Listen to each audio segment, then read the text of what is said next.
Give your best. इस रचना में ऐसे 16 मंत्र हैं जी, और हर लाइन अपने आप में एक मंत्र है, एक डायरेक्शन है, एक दिशा है, एक नए लेवल पर आपको ले जा सकती है। तो इसलिए कहीं से भी आप पकड़ो, कहीं से भी शुरू करो, जिससे भी आप शुरू करोगे वो आपको और नेक्स्ट लेवल पर ले जाने का काम करेगा। अब जिसमें जो सबसे पहली लाइन है वो है आत्मा स्वतंत्र है, चेतना स्वतंत्र हो। अब ये बहुत बड़ी घोषणा है। देखिए कितना बड़ा आत्मा को स्वतंत्र कराने का काम चला हुआ है दुनिया भर में, लेकिन वो तो स्वतंत्र ही है। केवल ये नहीं समझ पाना ही उसकी स्वतंत्रता है कि उसकी स्वतंत्रता को हम समझ नहीं पा रहे हैं। हम जब उसकी व्याख्या करते हैं कि आत्मा निराकार है, अजर अमर अविनाशी है, उसको बांध कैसे सकते हैं? उसको बंधा हुआ मानना ही उसका बंधन है। उसको मुक्त कराने का प्रयास ही उसका बंधन है। दवाई ही बीमारी है। उसको केवल इतना समझना है कि आत्मा मुक्त है, बस मुक्त है, अभी इसी समय मुक्त है।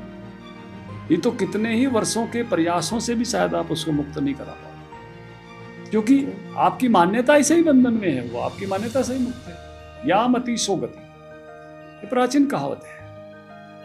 और इसकी उद्घोषणा किसी के भी सांसारिक जीवन में सफलता के लिए, सुख के लिए, जिसको आध्यात्मिक जीवन कहते हैं उसमें भी सफलता के लिए, ये सबसे जबरदस्त और जरूरी उद्घोषणा है।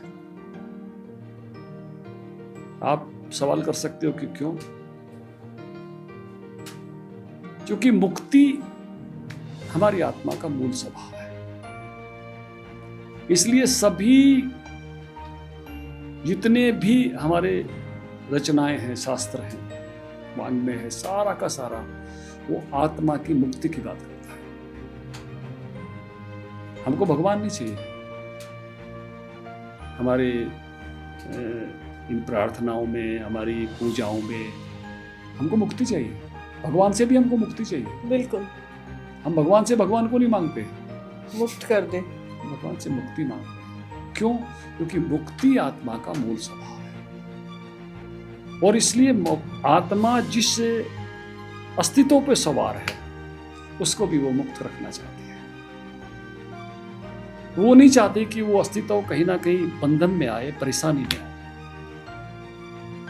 वो कठिन से कठिन समय में भी अपनी स्वतंत्रता की घोषणा करती है। मांडले जेल में तिलक जी कहते हैं, आप मुझे, मेरे शरीर को कैद कर सकते हो, मेरे विचारों को कैद नहीं कर सकते। ट्रू। तो इसलिए गलत काम करने के लिए लोग जा रहे हैं, जाते हैं लोग युवा अवस्था में। ऐसे बहुत सारे लोग जो है बहकते हैं। उनमें से भी 2 लोग 3 लोग जा रहे हैं, चलो इस घटना को अंजाम दे दें, तो कोई ना कोई रुक के कहता है, यार फंसवा मत देना। ट्रू, सही, ऐसा ही होता है।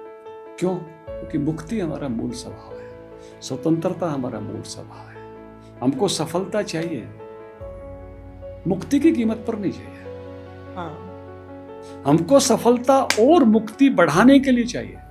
ट्रू, ताकि हम केयर फ्री हो जाएं। बिल्कुल। तो सफलता से भी फर्स्ट प्रायोरिटी क्या है? फ्रीडम, स्वतंत्रता, मुक्ति। इसलिए मैंने कहा कि ये बड़ी बेसिक लाइन है, जीवन के लिए भी, अध्यात्म के लिए भी। एक काम विफल होगा तो दूसरा कर लेंगे, अगर मुक्त हैं तो, स्वतंत्र हैं तो। अगर बंधन में पड़ गए तो दूसरा नहीं कर पाएंगे, तीसरा नहीं कर पाएंगे। इसलिए सबसे पहली ये घोषणा इस रचना में हमने की है कि आत्मा स्वतंत्र है। और आत्मा के स्वतंत्रता के स्वभाव को समझना, इसलिए वो उसका मूल स्वभाव मुक्ति है। और इसलिए हर चीज से हमको मुक्ति चाहिए। चाहे हम कितनी प्रार्थना, पूजा, कुछ भी कर रहे हैं, उसका आखिरी उद्देश्य मुक्ति है, लेकिन वो मुक्त है ही।